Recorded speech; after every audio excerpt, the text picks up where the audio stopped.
खैरपुर मां सिंधियाना news network जे reporter फ़हीम ज़ैदी मूजिब 9 ऐं 10 class जे शागिर्दनि सखर बोर्ड पारां इम्तिहानी फ़ीयुनि में वाध ख़िलाफ़ नाज़ हाई स्कूल खां हथनि में प्ले कार्ड खणी प्रेस क्लब ताईं एहतिजाजी रैली कढी मुज़ाहिरो कयो वियो। एहतिजाज जी अॻुवाणी मुजीब फुलपोटो, नदीम अली, नबी बख़्श जुणेजो, काशिफ़ मुग़ल, रहीम, नवीद थेबो ऐं ॿिया करे रहिया हुआ।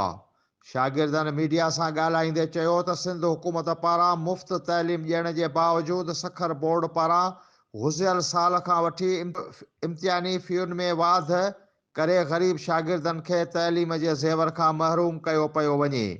शागिर्दनि चयो त असां ग़रीब पोरियतनि जो औलाद आहियूं, तइलीम हासिल करणु चाहियूं था, पर सखर बोर्ड पारां फ़ी वधाइण वारे अमल बैदि असां तइलीम हासिल न करे सघंदासीं। बरसातुनि बैदि हिन महांगाई जे दौर में असां 2 वेला मानी खाइण लाइ परेशान आहियूं त ॻरी फ़ियूं किथां अदा करे सघंदासीं। शागिर्दनि सिंध हुकूमत खां मुतालबो कयो त वधायल इम्तिहानी फ़ियूं फौरी तौरु ख़तमु करे शागिर्दनि में पैदा थियल बेचैनी ख़तमु कई वञे ऐं ग़रीब शागिर्दनि जो मुस्तक़बिल संवारियो वञे।